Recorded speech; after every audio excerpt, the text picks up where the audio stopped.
¿Qué tal? Voy saludando a Luis. ¿Cómo estás? ¿Qué tal, Lili? ¿Qué tal? Buenas noches. Buenas noches. Agradecerles a todos los participantes en nombre de Socava y, bueno, como dijiste, comenzaremos en unos minutos. Sí.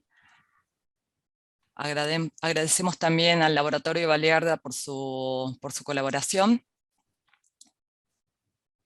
Le damos entonces la bienvenida desde la Sociedad de Cardiología de Buenos Aires al primer confederal regional de la Federación Argentina de Cardiología. El tema que nos reúne el día de hoy es la amiloidosis cardíaca y su abordaje a través de las multiimágenes. Te presento, Luis, sos el moderador de nuestra reunión del día de hoy. El doctor Luis Muti es jefe de servicio de cardiología del Hospital Duau, secretario de docencia y director del Comité de Resonancia y Tomografía de nuestra sociedad. Y tenemos el honor de estar acompañados por un panel de expertos de cada disciplina que disertarán sobre la utilidad de cada método en el diagnóstico de la amiloidosis.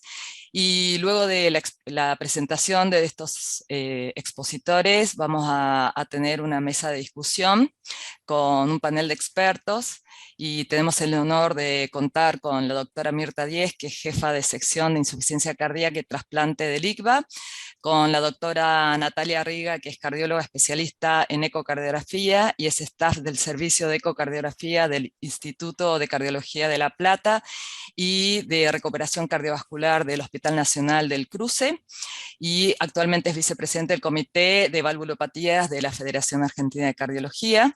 Y por último, nuestra última experta es la doctora Mariana Corneli, que es cardióloga especialista en imágenes cardiovasculares del ICVA. Entonces, para dar comienzo a nuestra presentación, vamos a dar paso a dos residentes cardiólogas, la doctora Rosario von der Becke, que es residente de cardiología del Hospital del Polo de Malvinas Argentinas, y la doctora Rosario Rodríguez, que es residente de cardiología del Instituto Cardiovascular de Buenos Aires, que nos van a presentar un caso clínico. ¿Qué tal? Buenas noches a todos. Bueno, como dijimos en la jornada del día de hoy, vamos a hablar de amiloidosis cardíaca y el abordaje a través de las multiimágenes. En el caso clínico del día de hoy es un paciente masculino de 75 años de edad. Como factores de riesgo cardiovascular, él es hipertenso y ex-tabaquista. Entre sus antecedentes cardiovasculares se encontraba en seguimiento por el diagnóstico de una miocardiopatía hipertrófica. Presentó un episodio de AIT en el 2019 y es portador de una FA paroxística anticoagulada. Como antecedentes heredofamiliares se refiere que su padre presenta una enfermedad en el corazón, y entre otros antecedentes, él es EPOC, y como antecedentes quirúrgicos tuvo una cirugía de columna alejada, desconociendo su indicación, y también una cirugía de túnel carpiano unilateral. Como medicación habitual tiene acenocumarol, según esquema, losartán 100 miligramos día y bisoprolol 5 miligramos día. Siguiente.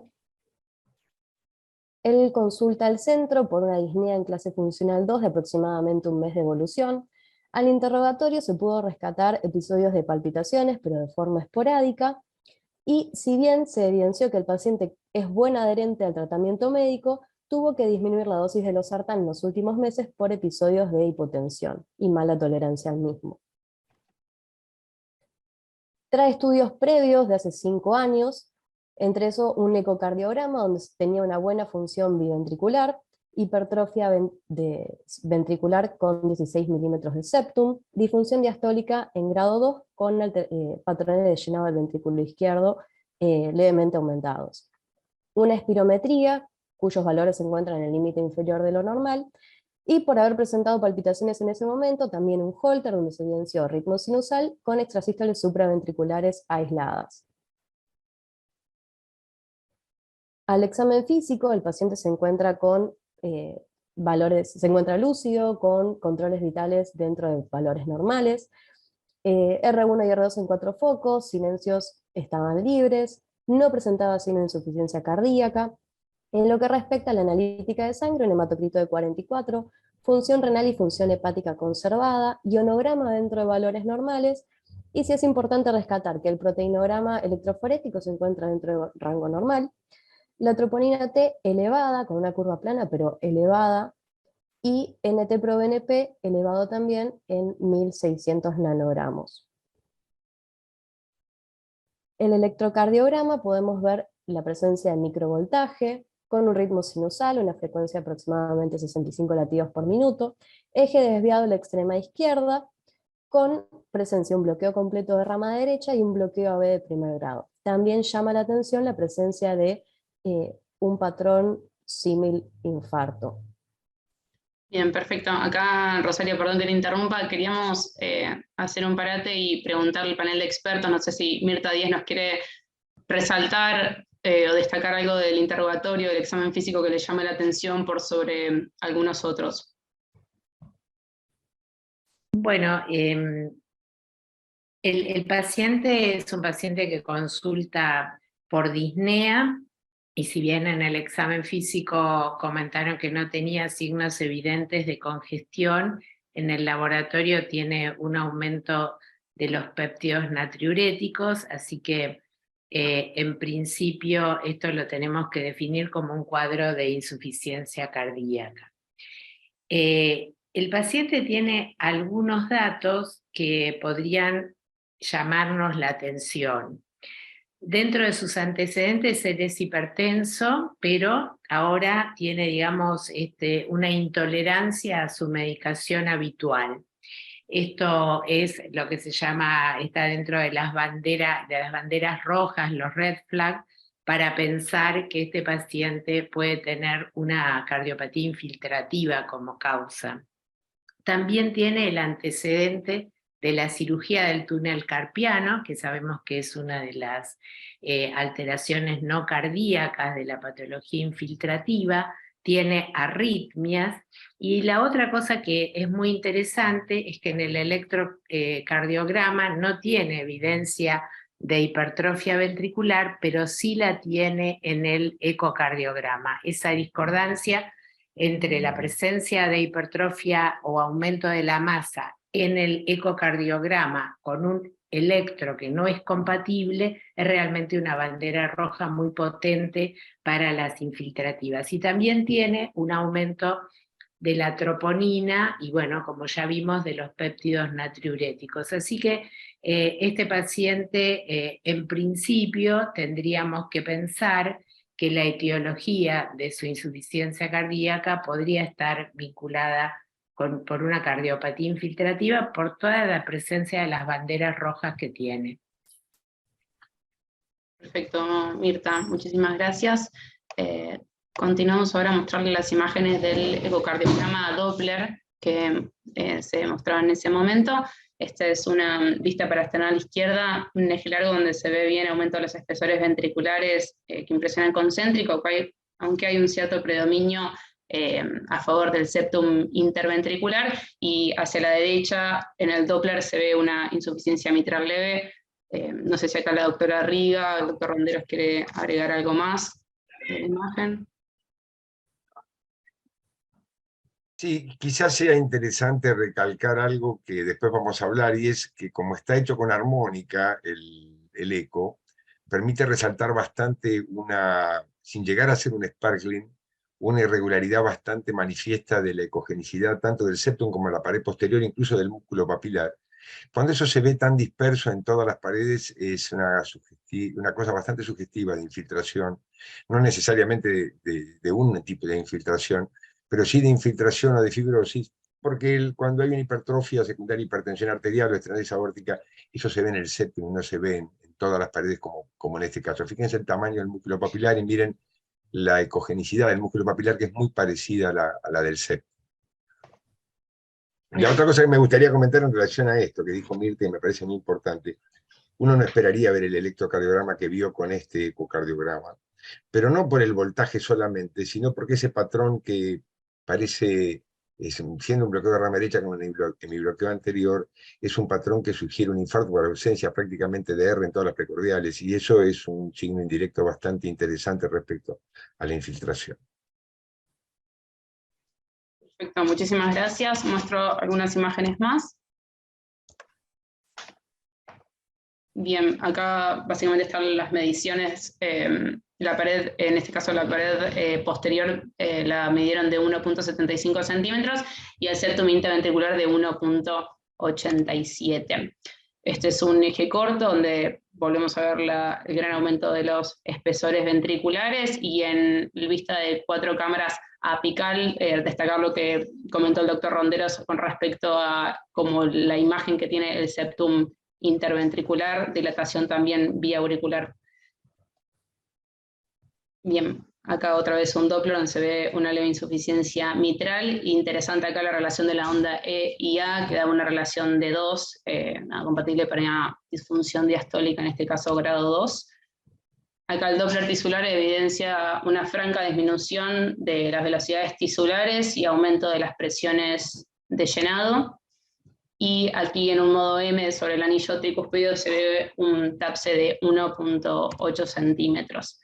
En cuanto al strain del ventrículo izquierdo, hay una franca disminución del strain longitudinal global con un promedio de 11 y con una imagen que parecía con cierta preservación apical. No sé si acá quieren comentar algo más también los especialistas en imágenes. Natalia, ¿querés comentar vos? Bueno, respecto, agregar algo de la imagen anterior, del 4 cámaras apical, que me pareció interesante, que se veía bastante claro el expansor del septum interauricular aumentado, y el pulsado de la onda mitral. También me pareció interesante comentar la gran disminución de la onda, ¿no?, que es un parámetro también importante en estos pacientes. Y si querés de nuevo poner la imagen del strain, bueno, la imagen característica de la, como bien dijeron, de la preservación de los segmentos apicales. Sabemos que la afectación empieza de base hacia apex, bueno, hasta estadios más terminales que estaría todo afectado, lo cual es característico esto, la bandera de Japón, digamos, que nos orientaría con bastante sensibilidad al diagnóstico que tenemos en mente, ¿no? Perfecto, gracias. Bien, continuando un poco con el caso, Rosario, no sé si querés seguir. Nos encontramos entonces, resumiendo un poquito el paciente, que consultó por disnea, con requerimiento de disminución de su medicación antihipertensiva, con antecedente de síndrome del túnel carpiano, el ecocardiograma y el electro que ya describimos previamente, y un aumento tanto de la troponina como del NT-proBNP. Entonces, paso a seguirnos con cómo continuamos con este tratamiento. Bien, en este caso se le pidieron cadenas livianas y centellograma. Las cadenas libres, importante resaltar la relación que fue de 1.1, y acá yo quería preguntarle a la doctora Mirta Díez si nosotros el paciente inicialmente se le había pedido un proteinograma electroforético, que había sido negativo, si aún así es necesario pedirle las cadenas livianas. Sí, digamos, los test diagnósticos para descartar una de las formas de amiloidosis, que es la amiloidosis AL, tiene que ser la inmunofijación en sangre y en orina. La inmunofijación en sangre y orina lo que nos habla es de un aumento de la producción de proteínas anormales sintetizadas por los plasmocitos, y después se piden las cadenas livianas, kappa y lambda, para hacer la relación kappa y lambda, que normalmente tiene que ser 2:1. Pero el proteinograma electroforético es una herramienta que tiene una sensibilidad baja y que está fuera de los test diagnósticos para amiloidosis en este momento. Lo utilizamos durante un tiempo, pero ahora sabemos que no es un test de los que hay que pedir. Hay que pedir inmunofijación en sangre, en orina y cadenas livianas, kappa y lambda. Eso es los 3 estudios que hay que pedir para descartar la amiloidosis AL.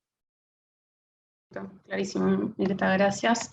Y bien, lo siguiente que se le hizo fue un centellograma. Este es un centellograma cardíaco en relación al óseo, donde básicamente lo que se ve en un análisis cualitativo es el grado de captación, que según la escala de Perugini sería una captación grado 3, y en análisis cuantitativo, que es la relación corazón y pulmón contralateral, que da una relación de 1.7.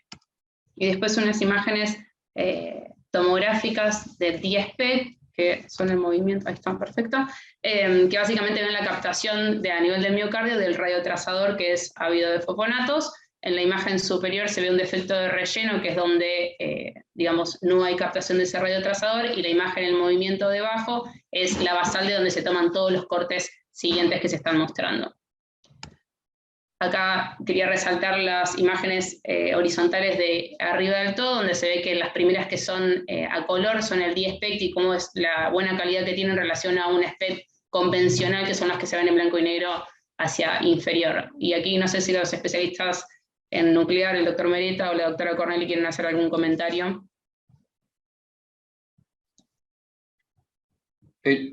No, muy bien descrito, Rosario. Creo que no hay ningún... Lo único que es para destacar, estos son arriba los ejes cortos, ustedes ven las costillas, eso es porque el radiotrazador se une a la proteína amiloide, no se sabe bien por qué, pero se cree que son por las uniones de calcio de la proteína, y bueno, con el estudio de tomográfico uno puede ver las zonas en donde hay mayor captación, que eso es malo, digamos, y donde está ese espacio negro es donde tiene menor captación o sea, menor concentración de proteína amiloide.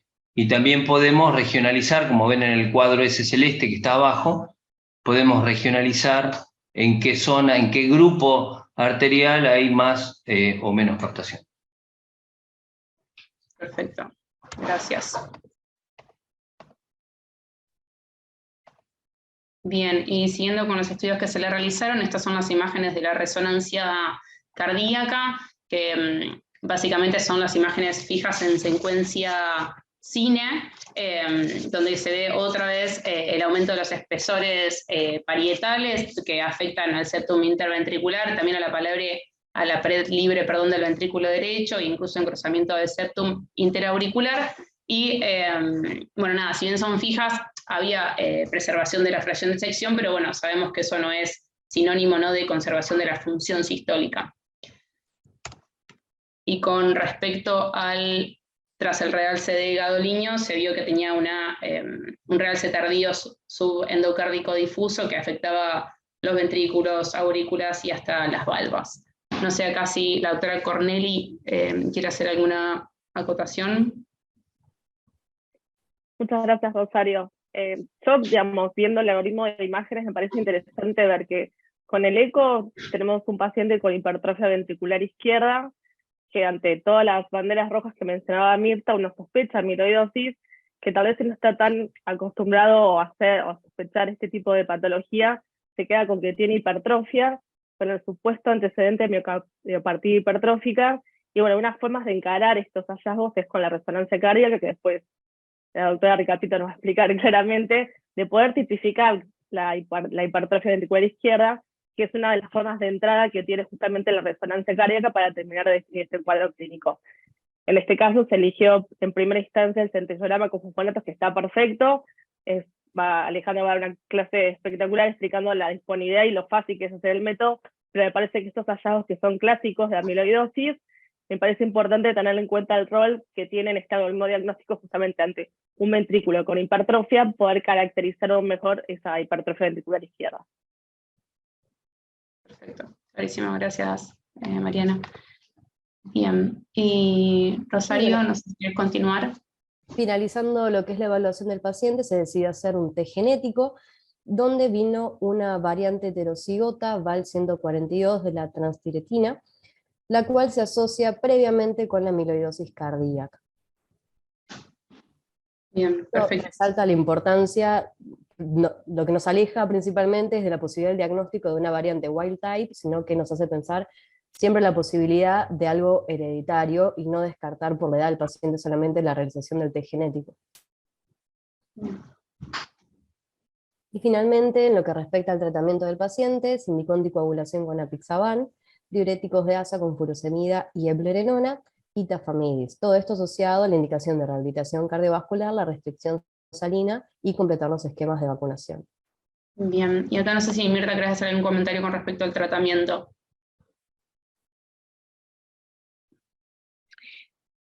Bueno, este paciente como para entonces cerrar, su diagnóstico es de amiloidosis ATTR mutante, tiene una mutación típica donde predomina la afectación cardíaca por sobre la polineuropatía, y el tratamiento, digamos, con mayor nivel de recomendación es el que se hizo, que es el tafamidis como medicación, digamos, que estabiliza el mal plegamiento que tiene el tetrámero de la TTR. Y después, por supuesto, es muy importante destacar el tratamiento de sostén, porque este paciente ingresó con un cuadro, digamos, se presenta con insuficiencia cardíaca, por lo cual hay que medicarlo para eso. Ustedes saben que en general la medicación de la insuficiencia cardíaca es muy mal tolerada en los pacientes con amiloidosis, y tal vez la medicación con mayor nivel de recomendación son justamente los antagonistas del receptor mineralocorticoide por un subanálisis del TopCat, que mostró que parecería ser una medicación que beneficia a la evolución de los pacientes con amiloidosis. En general toleran mal los betabloqueantes, toleran mal los vasodilatadores, así que bueno, entiendo que este paciente recibía esto, que es lo que toleraba. Me parece interesante que recibiese eplerenona, por lo que comenté. Y la otra cosa a destacar es el alto riesgo trombótico que tienen los pacientes con amiloidosis, más allá de la fibrilación auricular, que está presente en más de la mitad de los pacientes que tienen esta patología, tienen un riesgo de eventos trombóticos que es del 30%, o sea que la anticoagulación siempre debe realizarse y controlarse de manera estricta. Así que bueno, me parece después, si les parece al final, podríamos discutir algo más sobre el tratamiento específico, pero en principio este señor tiene un tratamiento más que recomendado por guía, ¿no?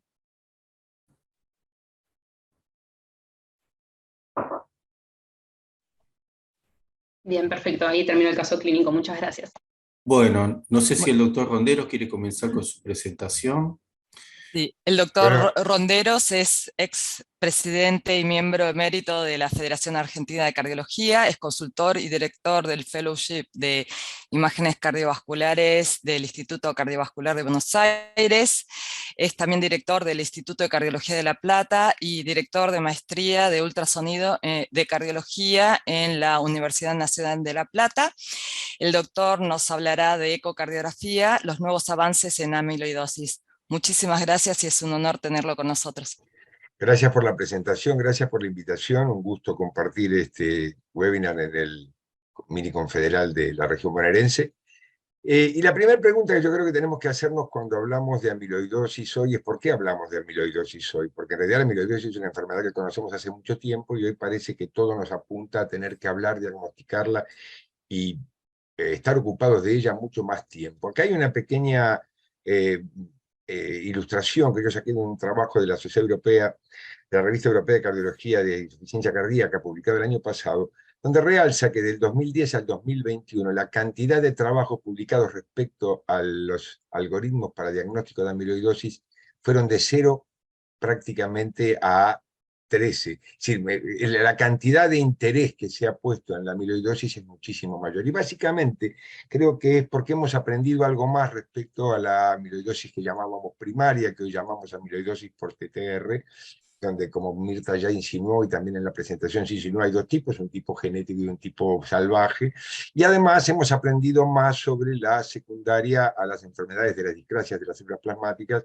no solo del mieloma, sino de las gamapatías monoclonales en general. Pero lo más importante es porque tenemos la posibilidad de hacer diagnóstico, y ese diagnóstico ya no requiere solamente la biopsia endomiocárdica como era en el pasado, como única forma de llegar a un diagnóstico definitivo, sino que nos permite a través del uso de las técnicas de imagen acercarnos mucho al diagnóstico definitivo como para decidir algo que antes tampoco teníamos, que era el tratamiento.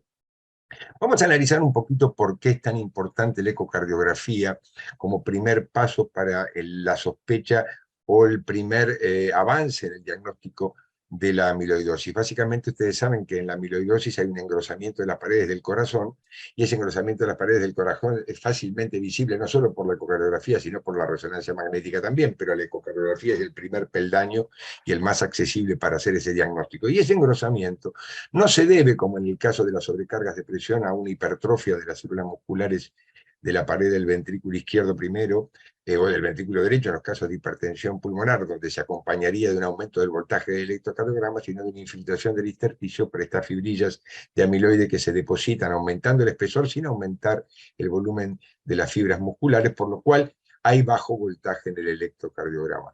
Básicamente, yo tomé este trabajo, que es un metaanálisis publicado el año pasado, también en la revista de Insuficiencia Cardíaca de la Sociedad Europea, donde ellos ven en 50 trabajos publicados que hay síntomas clínicos y de la historia del paciente, hay hallazgos electrocardiográficos y hay hallazgos del ecocardiograma que se repiten, pero no con la frecuencia que nosotros creemos, porque a veces ponemos todas las cosas en el mismo plano. Y fíjense cuál es el hallazgo más frecuentemente señalado en estos 50 trabajos. En 44 de ellos hay engrosamiento de la pared del ventrículo izquierdo. Le sigue en frecuencia la presencia del síndrome del túnel carpiano, como tenía nuestro paciente que acaban de presentar. Y lo que sigue es la característica específica de la distribución de la reducción del strain longitudinal del ventrículo izquierdo analizado con speckle tracking. Luego, otra cosa que nos atañe y mucho, porque es fácil de diagnosticar con ecocardiografía, es la presencia de fracción de eyección, no de función sistólica, de fracción de eyección preservada en pacientes con síntomas de insuficiencia cardíaca, y recién después aparece el electrocardiograma, no con el voltaje bajo solamente, sino con la discordancia del voltaje respecto a la hipertrofia que estamos viendo con las imágenes, en este caso la ecocardiografía. Ya lo mostraron en el caso, yo simplemente lo voy a resumir. Hay un engrosamiento que en general comienza en el septum, pero que casi todas las veces lo vemos tanto en el septum como en la pared posterior. Eso lleva a un remodelamiento concéntrico, más marcado aún que el que sucede en la hipertrofia secundaria o en la miocardiopatía hipertrófica, y que como está acompañado de disfunción diastólica, como muestra aquí el Doppler pulsado de la entrada del ventrículo izquierdo, lleva a una dilatación de la aurícula izquierda y generalmente también de la aurícula derecha, porque el ventrículo derecho se compromete de la misma forma. Y yo les decía que no hay que hablar de función sistólica conservada, sino fracción de eyección conservada. Si uno mira, en este caso, este ventrículo, ve claramente que está muy afectado, que pareciera tener una motilidad que está alterada ya a simple vista en la base mayor que en la punta, pero sin embargo la fracción de eyección, aún con métodos muy reproducibles y bastante perfectos como la ecografía tridimensional, está dentro de los valores normales. Sin embargo, cuando uno analiza algo más fino y sensible respecto al daño de la función mecánica sistólica del corazón, como es la deformación longitudinal, sobre todo la longitudinal, con la técnica de speckle tracking, se encuentra con una reducción global. Lo primero es la reducción global. Y esa reducción global debe estar como mínimo en 11%, cuando sabemos que ya 16% es una cosa que nos altera o nos preocupa cuando estamos viendo un paciente con hipertrofia. En el año 2012, el grupo de la Cleveland Clinic, liderado por los amigos Juan Carlos Plana, Tom Marwick y Jim Thomas, un poco por casualidad encontraron, analizando miocardiopatías hipertróficas, que había un grupo que tenía una distribución bastante particular de la reducción del strain longitudinal, llegando a la conclusión que este grupo, donde se mantenía algo más, que no es normal, se mantenía algo más la deformación longitudinal en el ápex, era el que correspondía a la amiloidosis. A diferencia de la miocardiopatía hipertrófica, como es este caso que les estoy mostrando aquí, donde generalmente hay una reducción importante del strain longitudinal global, pero la distribución de esa reducción no responde a esa diferencia o ese gradiente entre la punta y la base del ventrículo izquierdo. Lo mismo sucede en la enfermedad de Fabry. La enfermedad de Fabry, miren que es bastante parecida al caso que se presentó recién. Fíjense que hay una diferencia importante, que no solamente la deformación longitudinal, sino la deformación transversal se mantiene bastante conservada, y la circunferencial, que es visible aún en el análisis cualitativo en este ecocardiograma transtorácico, pero el strain, que también está disminuido, nuevamente responde a una forma similar a la cardiopatía hipertrófica, sino una reducción global que no siempre es tan severa como la que se ve en la amiloidosis, es decir, a veces no llega a estar por debajo del 11%, pero casi nunca tiene una distribución, y digo casi nunca, tiene una distribución de gradiente apical basal tan importante como en la amiloidosis. Aquí, a simple vista, se ve, en este strain automático del ventrículo izquierdo, que el ápex se pone rojo completamente al final de la sístole, y la base y la parte media de la porción lateral, de la pared lateral del septum, la cara inferior, la cara anterior y el septum anterior, prácticamente no se deforman. Y esto es lo que llamamos la bandera de Japón, que se hace más evidente todavía cuando, acompañándose de una reducción global, uno pone este mapa, que es el que muestra el máximo strain en el pico sistólico, y se hace mucho más evidente la distribución. Esto es lo mismo que lo anterior, pero puesto con esta forma de solamente representar el máximo pico sistólico. Hablábamos hoy de las banderas rojas, de las red flags. En el año 2020, el grupo de Rodney Folk presentó una serie de banderas rojas que se ven en el ecocardiograma y en el Doppler, en el estudio transtorácico, donde la presencia de una insuficiencia, de un derrame pericárdico, aunque sea leve, el engrosamiento de la pared del ventrículo derecho, el engrosamiento de las valvas, como remarcó Natalia en el caso que se presentaba, o del septum interauricular, y la presencia de un bajo volumen latido, lo cual se hace mucho más notable cuando los pacientes, estos ya vamos a ver por qué, tienen una estenosis aórtica, que son los famosos, o están dentro de los famosos bajo flujo, bajo gradiente. En el caso del flujo Doppler, lo importante es ver una reducción del tiempo de desaceleración de la onda I, desaparición de la onda A, pero sobre todo combinado con alteraciones en el Doppler tisular, como vamos a marcar un poquito más adelante. Y como les mostré, las alteraciones en el strain longitudinal global. Quiero remarcar el tema del llenado ventricular, pero no solamente por el aumento de la onda E con esta forma restrictiva, sino por la reducción del tiempo de desaceleración, que es un dato muy específico, y reducción del tamaño de la onda que nos está expresando la enfermedad de la aurícula izquierda sobre todo.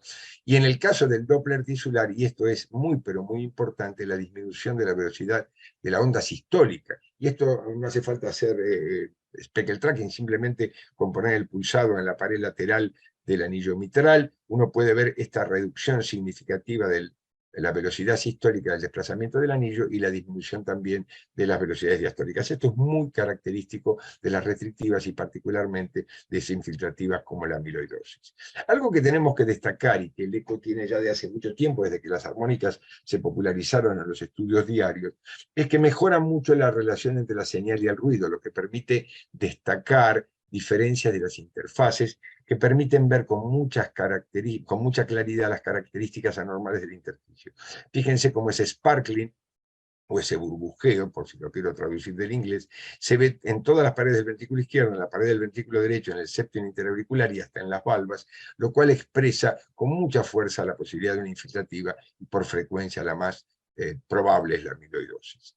Decía yo que se combinaba bastante con la estenosis aórtica severa y que tenemos que tener una alerta muy grande cuando encontramos un paciente con estenosis aórtica, que la consideramos severa por la anatomía de la válvula aórtica, pero que tiene un gradiente medio que no llega a los criterios determinados para llamarla severa, con la válvula aórtica medida por la ecuación de continuidad y sobre todo indexada realmente, que muestra claramente una reducción del área, cuando hay un volumen latido que está por debajo de los 35 milímetros de metro cuadrado, y hay una impedancia aórtica que está por encima de los 4,5 milímetros de mercurio por mililitro y metro cuadrado, con fracción de eyección conservada. Cuando todo esto se combina con un Doppler tisular del lateral de la válvula mitral, con lo que hablábamos recién, esto es fuertemente sugestivo de la presencia de una amiloidosis.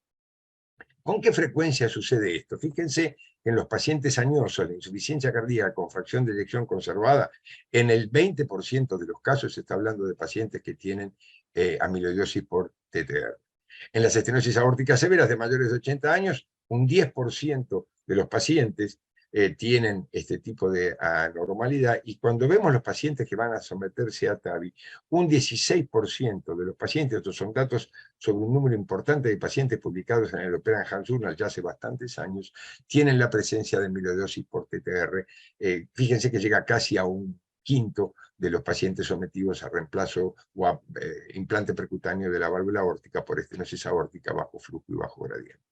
Para terminar, quisiera resumir lo que yo creo que es más claro respecto a cómo manejarnos con la amiloidosis, que son este consenso publicado por la Sociedad Europea en European Heart Journal del 2021, donde partiendo de la detección de un engrosamiento de la pared del ventrículo izquierdo, fundamentalmente del septum, pero pueden ser ambas, el septum y la pared posterior, más una bandera roja, que puede ser clínica, electrocardiográfica o ecocardiográfica, vamos rápidamente al diagnóstico. Y hoy el diagnóstico puede hacerse con la combinación del criterio ecocardiográfico, los criterios que hablábamos recién, más la presencia de ausencia de cadenas livianas por el método que ya bien describió Mirta, sumado no solamente a la biopsia, sino también cuando se trata de TTR, porque las cadenas livianas son negativas, con un grado 2 o 3 del centellograma con difosfonatos.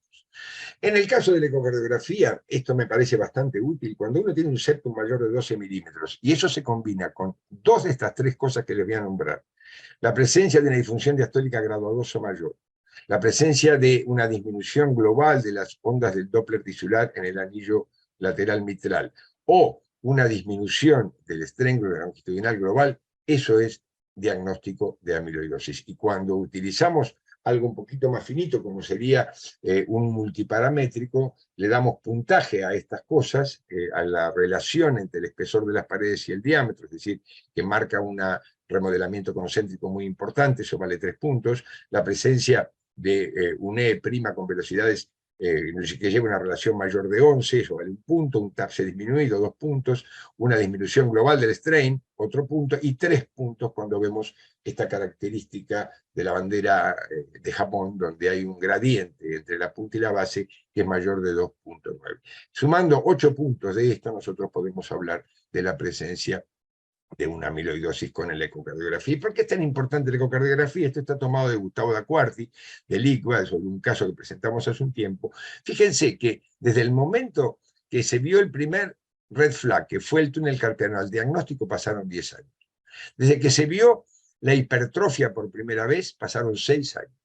Desde que comenzaron los síntomas, pasaron 5 años. Y a los 15 meses de haber empezado con la insuficiencia cardíaca se hizo el diagnóstico. De manera que si hubiéramos prestado atención a la hipertrofia, 10 años atrás no hubiéramos tenido un inicio de los síntomas casi 1 año y medio antes de haberlo diagnosticado, ni haber marcado el hallazgo ecocardiográfico de todo el cuadro florido 1 año antes del diagnóstico. De manera que prestar atención a la hipertrofia como disparador de todos los demás razonamientos, sobre todo en los mayores de 75 años, es muy, pero muy importante, o en aquellos en los que sospechamos una gamapatía molecular. Para terminar, les diría que para lograr el diagnóstico temprano de amiloidosis cardíaca tenemos que empezar por el aumento inexplicable del grosor de la pared del ventrículo izquierdo. Muchos son hipertensos, pero aún en el caso de la hipertensión hay características como las que hablamos recién que las diferencian de la sobrecarga de presión, sobre todo el electrocardiograma. La presencia de insuficiencia cardíaca con fracción de eyección conservada es otro alerta muy importante. La estenosis aórtica con bajo gradiente, bajo flujo es otro disparador de la sospecha. Y por último, la historia de síndrome del túnel carpiano bilateral, combinado con algunas de las cosas anteriores, realmente son importantes. ¿Con qué buscamos esto? Con la ecocardiografía. La resonancia magnética también es muy importante para la identificación inicial, pero es raro que empecemos a estudiar a un paciente con resonancia. Y en ausencia de un clon de cadena ligera, la captación de los difosfonatos con un grado mayor de 2 es diagnóstico, obviando la necesidad de una biopsia. Por eso es muy importante el abordaje multiimágenes, porque nos permite un diagnóstico y sobre todo un tratamiento precoz. Muchas gracias por su atención. Muchísimas gracias, doctor Ronderos, excelentísima la presentación. Y ahora vamos a seguir entonces en nuestras presentaciones con la disertación de la doctora Paz Ricapito, que es coordinadora de la Clínica de Patología Aórtica del ICVA, cardióloga especialista en multiimágenes y coordinadora de TAC y resonancia del Sanatorio Trinidad de Palermo, y es nuestra actual secretaria del Comité de Tomografía y Resonancia de la Sociedad de Cardiología de Buenos Aires. Hola a todos. La palabra. Hola Lili, gracias. Bueno, gracias a todos. Es un placer estar esta noche con estas secciones un poquito inestables. Busqué todas las maneras de mejorarla y no lo conseguí. Así que voy a ir lento y espero que se entienda. Bueno, empecemos. Sabemos que la amiloidosis cardíaca es parte de las miocardiopatías infiltrativas. Y las miocardiopatías infiltrativas son expresión cardíaca en diastólica con este comportamiento restrictivo y terminan por deteriorar la función sistólica. Estas patologías tienen aumento de los espesores parietales en general y son enfermedades relativamente raras debido en general a depósito anormal de sustancias en el corazón. Hay varias amiloidosis cardíaca. Bien, ya hace varios años se publicó el consenso de la SAC para manejo de los pacientes con insuficiencia cardíaca en el año 2016. ¿Y qué decía? Decía que había que hacer todas estas cosas con un paciente ante el diagnóstico de insuficiencia cardíaca. ¿Y en cuáles de estas cosas? En la etiología, en valorar la función ventricular, en decidir el tratamiento, en evaluar la respuesta terapéutica y en establecer el pronóstico. Bien, tenemos aquí nuestro resonador. El gran problema de la resonancia es que tienen que ver sobre todo con dispositivos o algún implante no resonable. Ahora, ¿en qué es sin duda la resonancia el gold standard? Bueno, en volúmenes, función ventricular y valoración de masa. Tenemos nuestras secuencias de cine. La resonancia nos permite valorar volúmenes y función. Función, cuando nos referimos a función, hablamos más que nada de función de cámara, que tiene que ver con valoración de fracción de eyección, no de función de fibra, para lo cual tenemos otras secuencias. Por otra parte, podemos valorar espesores ventriculares y masa. A su vez, si ustedes ven las imágenes que les estoy mostrando a continuación, podemos ver también la capacidad que tiene la resonancia por la alta resolución de contraste entre el pulso sanguíneo y la pared del miocardio, de poder medir los espesores con mucha claridad, la banda moderadora del BD, que nos permitan exagerar esas mediciones. Por otra parte, además de ello, nos va a permitir valorar si hay otros hallazgos a nivel del corazón o del pericardio, como por ejemplo el derrame pericárdico, típicamente descrito en la amiloidosis, y también que nos va a permitir valorar correctamente es la aurícula o las aurículas, porque nos va a permitir hacer un correcto cálculo del volumen auricular. Bien, y yo les decía que valorábamos la función de cámara, no la de fibra. Y aquí tenemos el tagging, que el tagging es una de las técnicas cárdicas. El tagging no hace otra cosa que es una adquisición de movimiento, de gradiente, de resonancia, sobre la cual se aplica una grilla, en la cual podemos ver la deformación de esos cuadraditos que se forman por la para saber si está o no en momentos del miocardio. Esa valoración del tagging puede ser subjetiva o bien objetiva, realizando curvas de deformación. El tagging es pionero de la deformación incluso en ecocardiografía. Pero a su vez, ¿qué tenemos desde hace ya varios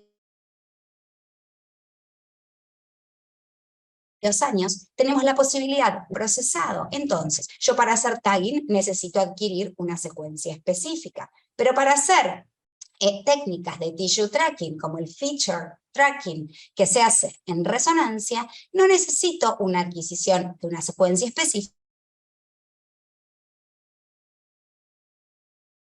sino que puedo hacer un post-process adquiridas y ver cómo se deforman esos vectores de cada segmento miocárdico y a partir de ahí valorar la disminución del estrés longitudinal global e incluso la preservación de la deformación apical típica de la resonancia. Igual que lo hacemos en ecocardiografía. Por supuesto, la limitación es prácticamente similar a la que tenemos en eco, que tiene que ver con el grosor de la pared y dónde está el trazado de nuestro endo y nuestro epicardio. Pero ya hay trabajos que demuestran la diferencia entre la valoración diagnóstico diferencial, por ejemplo, entre amiloidosis y miocardiopatía hipertrófica.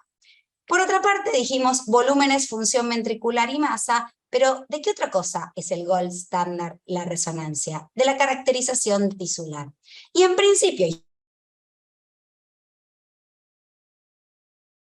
Históricamente, caracterización tisular, una red flag, un criterio diagnóstico de amiloidosis en resonancia es cuál es el comportamiento, la cinética del gadolinio cuando hay amiloide, porque el amiloide es ávido por el contraste, por lo cual el contraste se elimina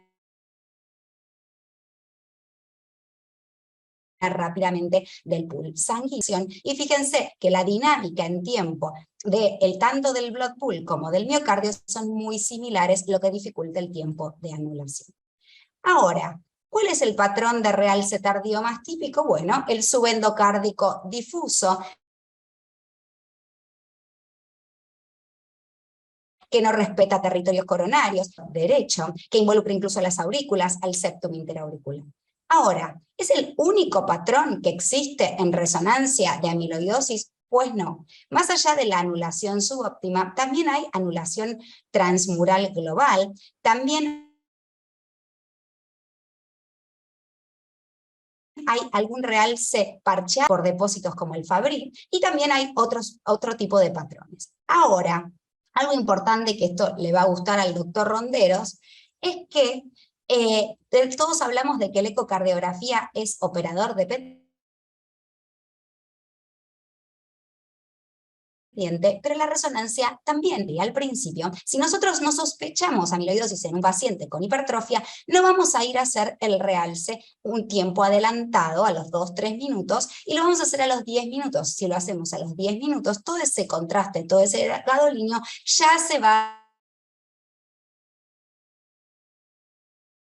a haber lavado del miocardio. Vuelve también una técnica operador dependiente. La desventaja de esto es que tampoco diferencia amiloidosis por TTR de amiloidosis por cadenas lineales. Y sí permite, como les decía, diferentes patrones de realce tardío con gadolinio, hacer diagnóstico diferencial de otras causas de hipertrofia, el Danon, el Fabry, etc. Bien, pero dijimos que hacemos caracterización tisular con contraste, y también la podemos hacer sin contraste. ¿Y con qué hacemos la caracterización tisular sin contraste? Con las técnicas de mapeo paramétrico. Relajación T1 y T2 en la relajación longitudinal y transversal. La presencia de amilosis o de alguna otra cosa en el miocardio altera los campos magnéticos y genera un aumento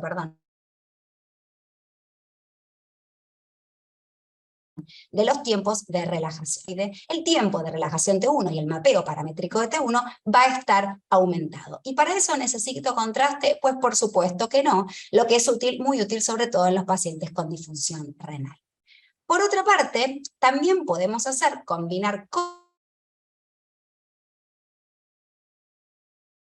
y sin contraste, y hacer el aumento de sustancias que hay entre nuestros miocitos. Para calcular el volumen extracelular vamos a hacer secuencia de T1 previa y posterior a la inyección de contraste, lo que nos va a dar por resultado en la amiloidosis aumento del volumen de depósitos de amiloide. También está descrito que en la patología amiloidótica podemos hacer valor pronóstico o determinar como un factor pronóstico, por ejemplo, el aumento del volumen extracelular. Y si nosotros lo adicionamos, a ver cuál va a ser la sobrevida de nuestro paciente de acuerdo a un punto de corte de aproximadamente 0.4. Ahora, ¿la resonancia cardíaca es igual a la biopsia? Bueno, por supuesto que no es igual a la biopsia, pero cada vez se asemeja más, e incluso en este estudio alemán, muy interesante, ver que asociando incluso las mediciones de resonancia, sumando gadolinio, realce tardío con gadolinio más T1 mapping y cálculo de volumen extracelular, con la detección de anticuerpos de proteínas monoclonales, aumenta detección de amiloidosis. Por otra parte, también podemos utilizar otras técnicas que no requieren contraste y que están recién comenzando a publicarse y a utilizarse, como por ejemplo esta que mide la difusión de las moléculas de agua entre las células y su dirección. La difusión y la fracción anisotrópica, que hablan de la desestructuración del miocardio, correlacionan muy bien con el aumento del T1 y el aumento del volumen extracelular. Y esto incluso puede servir como diagnóstico de miocardiopatía hipertensiva. Sí, para caracterización tisular, para determinar factores pronósticos, y también sirve para el seguimiento de nuestros pacientes bajo tratamiento para amiloidosis AL, por ejemplo, en los cuales vamos a ver cómo va disminuyendo el volumen, el T1 mapping, cuando el paciente es un respondedor, y todo lo contrario cuando el paciente no lo es. Y por último, para diferenciar TTR de AL, también podemos monitorizar y hacer un mapeo del volumen extracelular en el hígado y en el vaso. Eso solo va a estar en la TTR. Por eso también sirve para diagnóstico diferencial. Para terminando, el doctor Ronderos mencionó los criterios diagnósticos según las guías internacionales de ecocardiografía, y yo remarco que en la resonancia es la presencia del realce padolíneo y la presencia del volumen extracelular aumentado. Todo esto lo que nos permite poner a la resonancia en un lugar de relevancia a la hora de caracterizar nuestros pacientes, incluso los que tienen función renal alterada. Y así lo describen. Para concluir, la resonancia magnética permite una valoración integral del paciente con amiloidosis. La caracterización tisular en resonancia puede realizarse con y sin contraste. Además de colaborar con el diagnóstico, brinda información pronóstica e incluso permite evaluar línea. El aumento del valor de T1 mapping y el aumento del volumen extracelular son los hallazgos claves. Bueno, muchísimas gracias. Muchas gracias, Paz. Fue un poco entrecortado, pero bueno, sabemos que la resonancia cardíaca es uno de los métodos fundamentales para el estudio de estos pacientes, y los avances de la tecnología en el resonador nos permiten ser mucho más sensibles y más específicos a la hora de diagnosticar la amiloidosis. Así que a la presentación, el título de la presentación, que fue "Si existe la biopsia miocárdica no invasiva", yo creo que en pocos años podríamos decir que va a ser la resonancia cardíaca la biopsia no invasiva que nos va a permitir el seguimiento de estos pacientes. Bueno, y damos paso entonces por último al doctor Alejandro Mereta, es jefe de cardiología nuclear del Instituto Cardiovascular de Buenos Aires. Nos va a hablar de medicina nuclear y cuando un método puede cambiar los rumbos del diagnóstico de una patología. Le damos la palabra, doctor. Muchísimas gracias, es un honor tenerlo con nosotros. Muchas gracias. Vamos a ver si puedo compartir un segundito. Esto. ¿Se ve ahí? No estás en modo presentación, Ale. Ahora sí. ¿Ok? Sí, ahora sí está presentado. Bueno,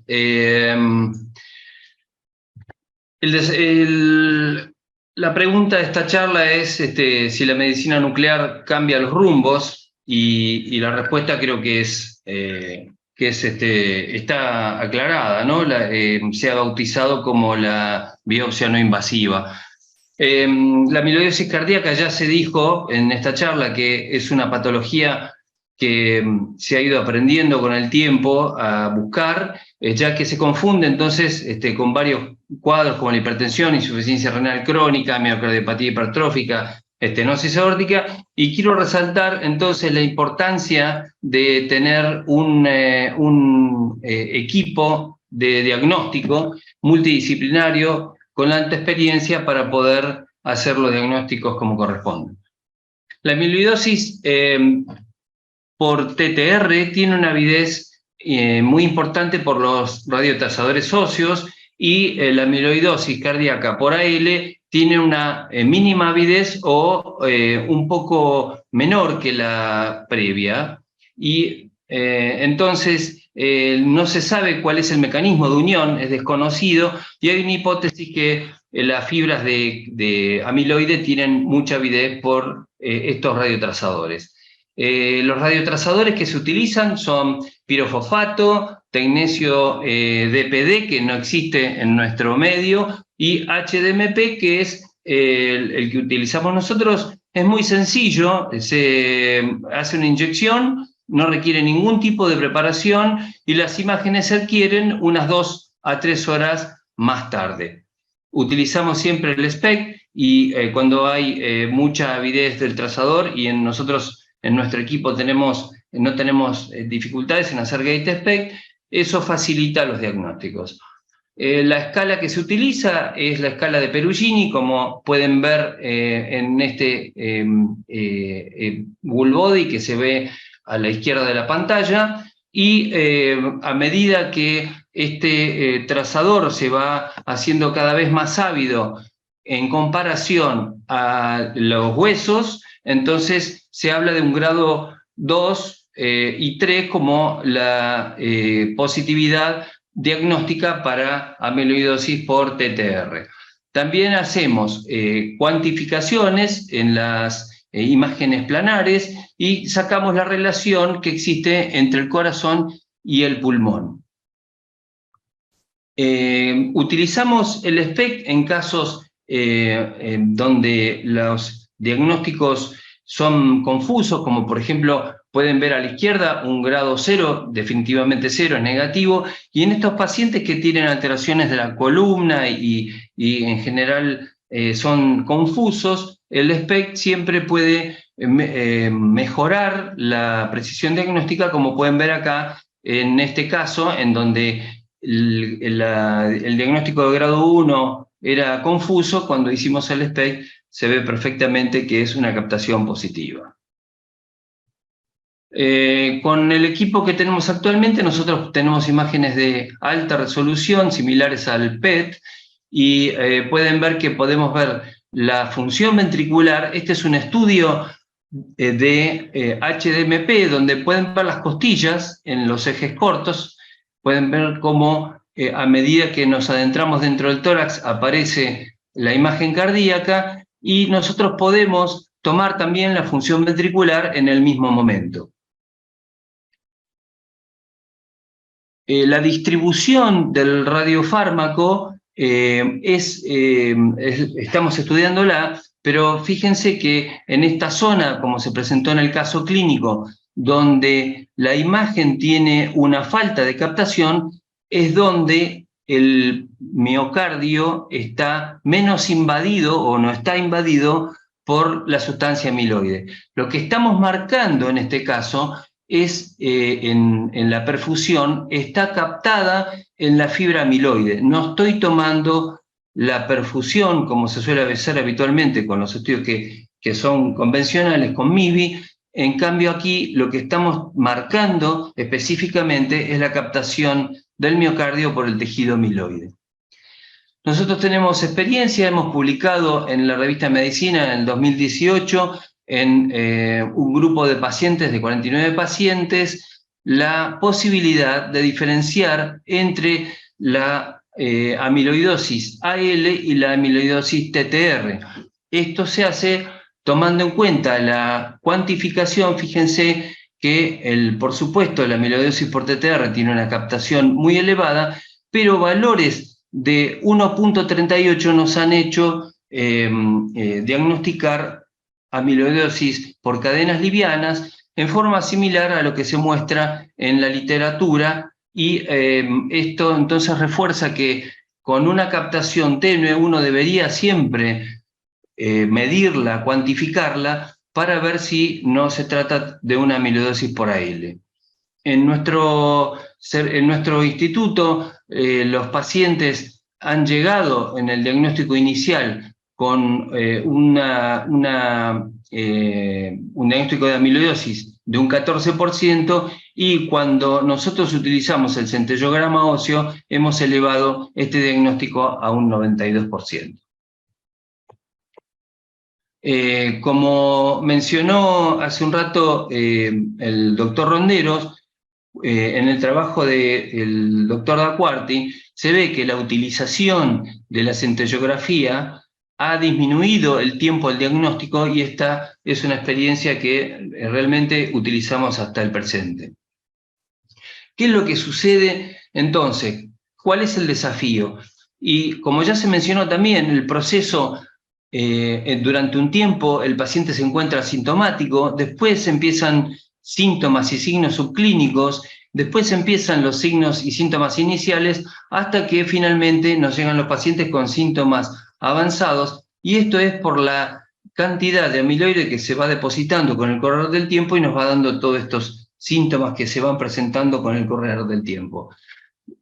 Como yo lo veo, es como lo mismo que la cascada isquémica, en donde uno tenía este proceso de que finalmente uno llegaba al diagnóstico, y lo que deberíamos hacer entonces es tratar de invertir este desafío y empezar por los síntomas más tempranos y la búsqueda temprana, que esto está en revisión, de cuándo uno debería tomar una imagen tan sensible y específica como en la medicina nuclear, ya que es muy sencilla y precede a todos los síntomas. La más sensible sería las imágenes de PET, donde la retención de fluorbetapir y florbetaben próximamente disponibles sería muy sensible, y después seguiría los estudios que yo les mostré recién, después los hallazgos de resonancia y los hallazgos bioquímicos en este tobogán, digamos, que nos lleva hacia el diagnóstico de amiloidosis. Nosotros estamos en este momento trabajando en algunos desafíos. Por ejemplo, acá les voy a presentar un hombre de 82 años que tenía internaciones recurrentes por insuficiencia cardíaca, con una fracción de eyección medida en eco por Simpson de función preservada. Como se puede ver acá, la captación era de 2, de una relación corazón-pulmón de 2, y este paciente entró en un protocolo de vutrisiran, que como saben ustedes es un inhibidor de la producción de amiloidosis, y con el correr del tiempo este paciente lo estudiamos 2 años más tarde. Fíjense que la relación bajó de 2 a 1.66, y el paciente ahora medido por eco 3D tiene 45% de fracción de eyección, pero lo más interesante de todos es que el paciente está asintomático y no tuvo internaciones por insuficiencia cardíaca. Nosotros ahora enviamos al Congreso Europeo esta experiencia en 21 pacientes, todavía no sabemos si está aprobado, pero les quiero mostrar esta experiencia de 21 pacientes varones, en donde nos preguntamos acerca de la distribución, qué cantidad, si podíamos identificar distintos patrones de distribución de amiloidosis. Fíjense en el primer mapa polar, que la zona donde no tiene amiloidosis, que es esta parte negra, es muy pequeña, y uno va viendo cómo en distintos patrones los pacientes van presentando menos compromiso, y como pueden ver, entonces esto puede ser descrito y lo estamos relacionando con otros parámetros. Acá, gracias al equipo que tenemos que puede medir el flujo miocárdico, estamos mirando qué es lo que sucede en los pacientes con amiloidosis. Nosotros estudiamos 17 pacientes que tienen exclusión de enfermedad epicárdica obstructiva, y fíjense en este caso cómo la enfermedad epicárdica no existe. Entonces, si encontrábamos algún defecto del flujo miocárdico, seguramente pensamos que sería debido a que la sustancia amiloide empezaría a comprometer los pequeños vasos y podría presentar alteración del flujo cardíaco. Como pueden ver, la división entre valores normales en el eje de ordenadas, esta es la reserva coronaria es el máximo flujo con una sustancia vasodilatadora en función al reposo. El valor normal es mayor de 2, o sea, uno debería tener el doble de flujo coronario como reserva cuando uno utiliza un vasodilatador, y en las abscisas ven que hay un valor de corte de 1.75, que esto es el flujo coronario y que subroga el flujo epicárdico.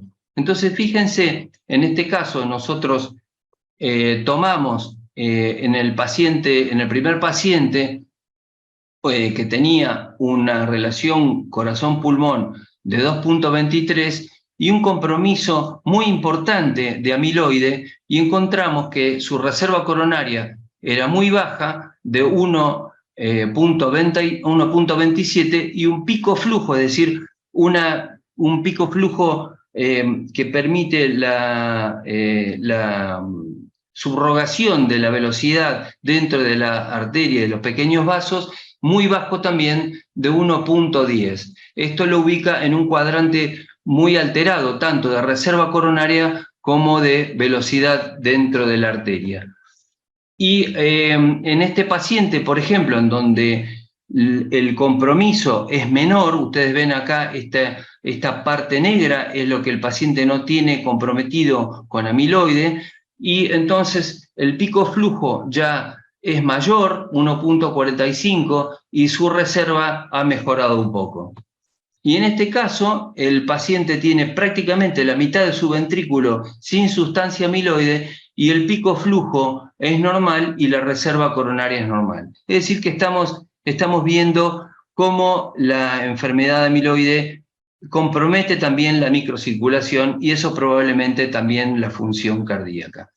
Acá estamos viendo también imágenes en donde tenemos la imagen de HDMP, o sea, la imagen de amiloidosis, y la estamos comparando contra el MIBI, que está marcando el músculo cardíaco. Como pueden ver acá en estas flechas, la primera imagen de la cara lateral es la sustancia amiloide, que está poco captando la cara lateral. Sin embargo, en el MIBI se ve que esta región, que no está tan invadida por amiloide, tiene mayor captación en la cara lateral. Acá les voy a mostrar unos ejemplos. Fíjense, por ejemplo,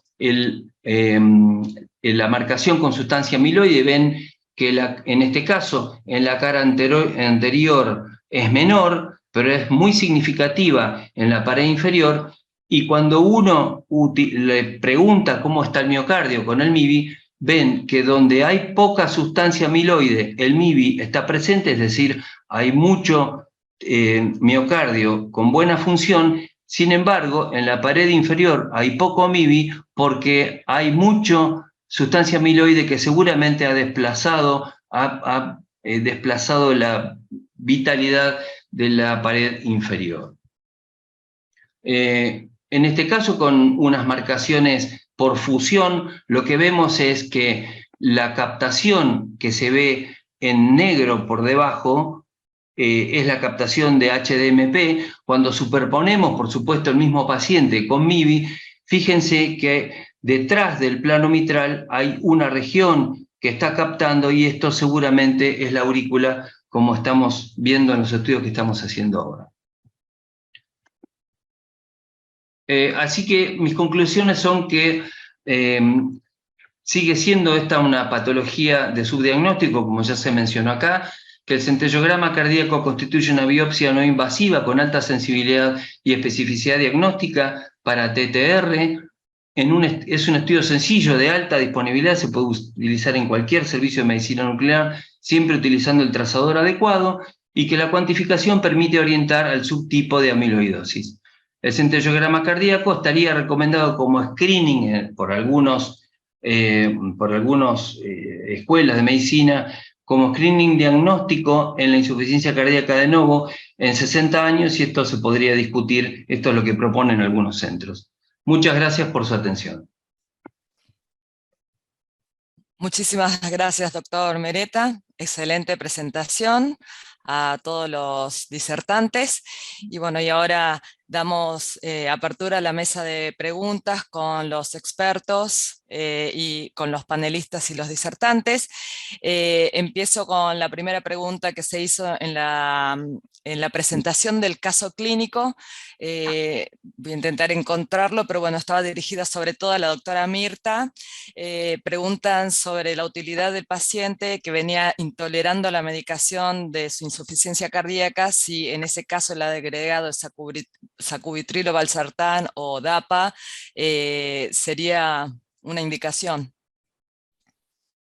Bueno, si el paciente tiene disfunción ventricular, podríamos, o sea, una fracción de eyección reducida y tolera, podría recibir sacubitril y la dapagliflozina podríamos indicarla dentro del espectro de fracción de eyección. Pero es importante que entendamos que esto es extrapolar los resultados de trabajos de pacientes con insuficiencia cardíaca, fracción de eyección reducida preservada, donde la amiloidosis siempre fue un criterio de exclusión. O sea que, como justamente nosotros no tenemos datos claros de cómo tratar a los pacientes con amiloidosis, porque no ha sido testeada la medicación en estas poblaciones, lo que sí hacemos es extrapolar, pero con este gran recaudo, que es realmente lo que vemos en la práctica, que los pacientes toleran muy mal esta medicación. Así que, por supuesto, el manejo del volumen siempre es necesario, y dentro de la medicación que utilizamos para insuficiencia cardíaca, la que parecería tener mayor nivel de recomendación en amiloidosis es los antagonistas del receptor mineralocorticoide. Muchas gracias. Hay otra pregunta, está dirigida al doctor Alejandro, que pregunta en cómo interpretar las imágenes dudosas del centellograma cardíaco, por ejemplo, cuando tiene una relación cardíaco-pulmonar de 1.2, por ejemplo. Y 1.2 se considera que no es diagnóstica. Uno debería, siempre, o sea, creo que quedó claro y nunca está de más resaltar que si uno tiene un peso para gastar, tiene que pedir el análisis bioquímico, porque hay formas que son mixtas, y entonces yo puedo pensar que no tiene amiloidosis porque tiene, esto ha pasado, que tiene centellograma negativo, entonces eso no descarta la amiloidosis, y no descarta sobre todo la amiloidosis por AL, que es una entidad oncohematológica y que tiene un muy mal pronóstico a corto plazo. Entonces, un centellograma negativo nos dice que no es una amiloidosis por TTR. Un valor cercano a 1.3 nos hace pensar que esa es una amiloidosis probablemente por AL, y que hay que utilizar siempre el estudio SPECT. No sirve solamente el estudio planar. El estudio planar cuando es positivo, cuando el estudio planar no es muy positivo, hay que mirar el estudio SPECT. El estudio SPECT muchas veces va a sorprender a los casos que parecen no positivos. Luis, ¿quieres hacer alguna pregunta? Sí, que había una pregunta también en el panel que hablaba de aquellos pacientes con un score de Perugini bajo, pues no tenemos dudas en los pacientes que tienen estudios hematológicos positivos y estudios positivos, y en el otro extremo aquellos que es negativos, salvo que haya dudas porque haya un criterio clínico de todavía sospecharlo, en el cual sí, por ahí la resonancia, pero los intermedios en el cual tiene un score de Perugini bajo, pero un estudio hematológico positivo, o aquellos que tienen un score un poquito más alto, pero un estudio hematológico negativo, que es el grupo intermedio del normograma de la Sociedad Europea, que por ahí o lo llevamos a un estudio histológico, directamente una biopsia, o la resonancia por ahí cumple sobre todo con la valoración del pool sanguíneo. Y ahí también, por ahí una pregunta a Paz, ¿qué sucede? O sea, ¿es diagnóstico o tenemos un pool sanguíneo arriba de 40? Descartamos cuando es menor a 20, pero ¿qué pasa con aquellos con un pool entre 20 y 40, en el que tenemos dudas, y la resonancia, pues no creo más dudas? Entonces, por un lado, por ahí responder del chat la pregunta de qué hacemos con ese grupo intermedio, y por otro lado, pedirle a Paz a ver qué opina de esos pacientes en el cual un pool sanguíneo intermedio también nos crea dudas, cuando la resonancia ocupó el lugar de tratar de hacer diagnóstico, ¿no? Y por ahí agregamos que Rocupler, esa extensa fibrosis que vemos, adicional en la incidencia no solo de progresión de la insuficiencia cardíaca, sino de muerte súbita en los pacientes con amiloidosis. Perdón, Luis, ¿te puedo contestar lo de Perugini? Sí, por eso. Lo de Primero, Perugini, Alejandro, a ver qué opinas vos de eso. lo de Perugini es como el eco blanco y negro que hacíamos en el 80, ¿viste? O sea, Perugini orienta y es perfecto cuando es positivo. Cuando no es positivo hay que seguir, y hay que seguir con SPECT, y hay que medir con SPECT. Hay ahora programas para que midan el SV, y por supuesto, si uno no tiene dudas, sigue hacia adelante con otros métodos, pero además hay que cuantificarlo. Eso quería decir nada más. Claro. Y te pregunto, ¿una imagen planar positiva termina el estudio o le haces a todos un SPECT? Yo le hago a todos. A todos le hago SPECT, a todos le hago fracción de eyección con me fijo la distribución. Está la mano levantada de Mirta, me parece, ¿no? Sí, porque yo quería volver un poco esto de hasta dónde los estudios de imágenes nos permiten evadir o no realizar biopsia. Y un poco me parece que tenemos que recordar cuál es el algoritmo diagnóstico, ¿no? Y que cuando tenemos, la sospecha clínica, fundamentalmente con todas las red flags, vamos a ir al ecocardiograma. El ecocardiograma es una herramienta muy potente porque nos va a dar muchos signos compatibles, y en aquellos pacientes que entonces nosotros sospechamos amiloidosis, tenemos que siempre ir por el laboratorio, del laboratorio hematológico, como comentamos, y el centellograma. Entonces, cuando esto es clarísimo, cuando tenemos un grado 3 de captación y unas proteínas negativas, ahí creo que podemos decir que el paciente tiene una amiloidosis por TTR, que después veremos si es mutante o es wild, con el test genético. Y por otro lado, cuando encontramos unas cadenas libres, positivas, o una relación kappa-lambda alterada, una inmunofijación positiva, ahí vamos a pensar en una L, y ahí en ese caso hay que hacer biopsia de tejido. Podrá no ser de corazón, será de la médula, será de la grasa, que sabemos que tiene un rendimiento alto cuando es AL, pero la L hay que confirmarla con biopsia de tejido. Esto es importante. Y también vamos a hacer biopsia en los casos que nos queden dudas, porque si realmente nuestra sospecha es alta y no la podemos confirmar con este algoritmo de imágenes y de laboratorio, vamos a tener que ir a la biopsia. Y esto nos ha pasado raramente, pero a veces nos pasa. Entonces me parece que hay algún grupo de pacientes que todavía van a requerir biopsia. Y yo, con respecto al rol de la resonancia, que por supuesto tiene todas las bondades que ya comentó Paz, me parece que no es todavía la técnica que nos permite terminar de ubicar a aquellos pacientes que no los podemos ubicar con el laboratorio y con el centello. Me parece que... Paz, estás muteada, por la duda que creo que querías... Luis, yo quisiera agregar una pequeña cosita, si me permitís. Sí, vi que tenía... Yo creo que Mirta acaba de hacer un resumen espectacular de cómo enfrentarse a un paciente con esta sospecha y este diagnóstico. Y me gustaría recalcar dos cosas. Los hematólogos, en general, cuando tienen una gammaglobulinemia monoclonal, nos preguntan a nosotros si hay órgano blanco comprometido para empezar a tratarlos. Sí. Y eso es la vista al revés de lo que Mirta acaba de plantear. De hecho, muchas veces yo encuentro pacientes con hipertrofia y gammapatía monoclonal que no tienen realmente una enfermedad de cadena liviana, porque los hematólogos diferencian una gammapatía monoclonal inicial de una enfermedad con algunos criterios que nosotros no usamos habitualmente. Y la pregunta que ellos nos hacen es, bueno, ¿y tiene compromiso o no tiene compromiso? Y ahí es donde se nos arma el despelote. La del TTR está bastante bien planteada. Yo les voy a contar algo que puedo contar, hasta donde puedo contar, porque creo que las imágenes están en pañales en esto. Estamos trabajando en este momento en un grupo con el Albert Einstein de San Pablo y con la Universidad de Chicago y de Oxford, tratando de ver si la amiloidosis por cadenas livianas y la amiloidosis por TTR es igual en Europa, en Estados Unidos, digamos, América del Norte y América del Sur.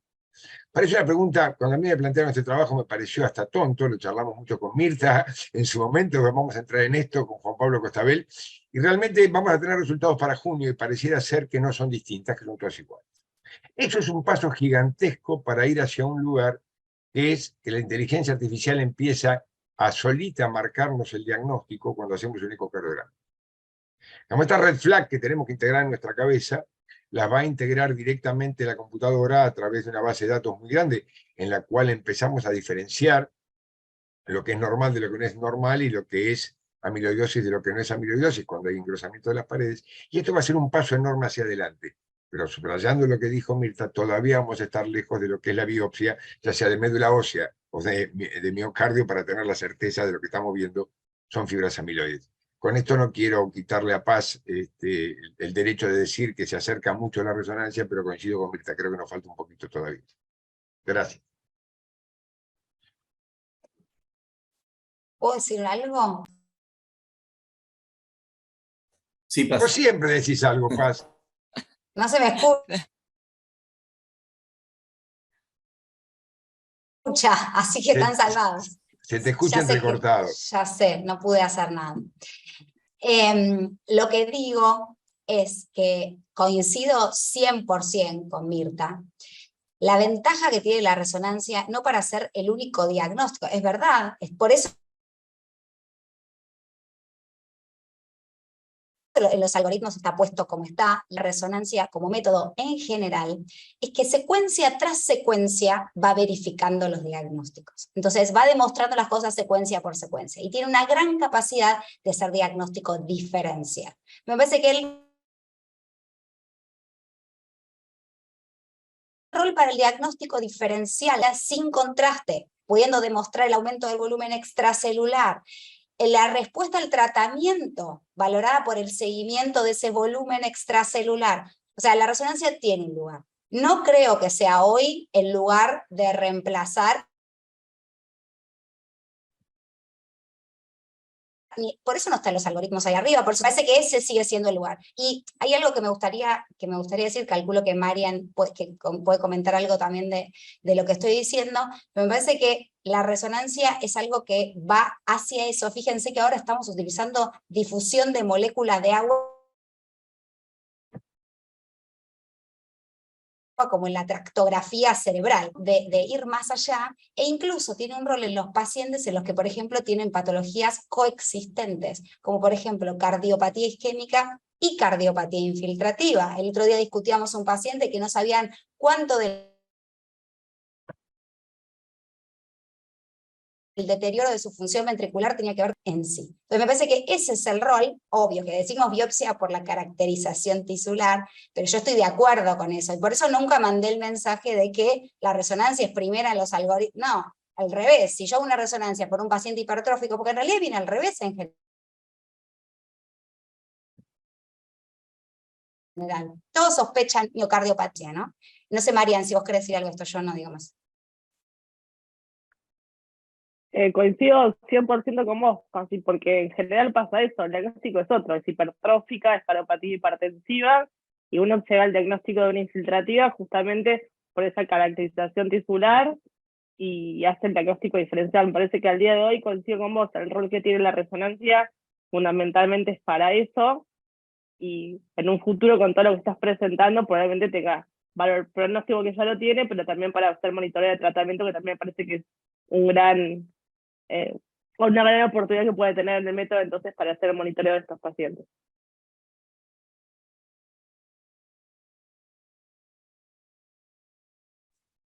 Bueno, en honor al tiempo y que se acerca el fin de semana, creo que vamos a terminar. No sé si quedó alguna pregunta en el tintero. Te puedo, perdón, que te moleste. Sí, Acá estaba mirando el chat y dice, hay casos de score visual positivo mayor de 1.5 y SPECT negativo. ¿Cómo se interpreta?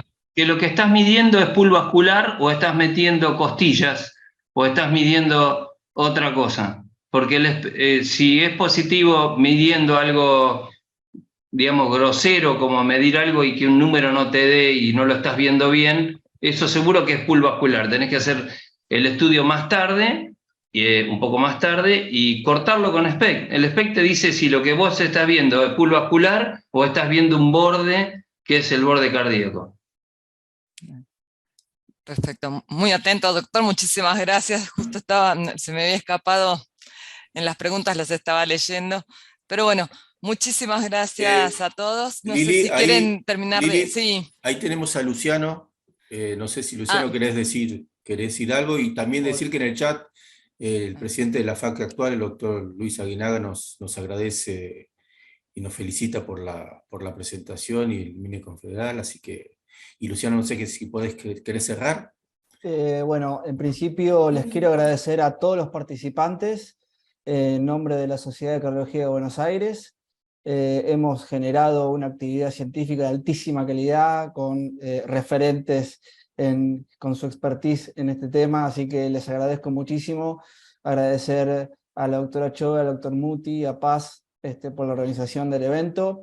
Gracias a la comisión directiva de FAC por darnos el soporte y la difusión. Así que realmente estoy muy agradecido por esta actividad y bueno, los invitamos para que sigan participando de la Sociedad de Cardiología de Buenos Aires. Así que muchas gracias. Muchísimas gracias a todos los expositores y a todos los panelistas, y agradecemos también a todo el auditorio por haber permanecido con nosotros. Gracias a todos y buenas noches. Chao, muchas gracias. Buenas noches.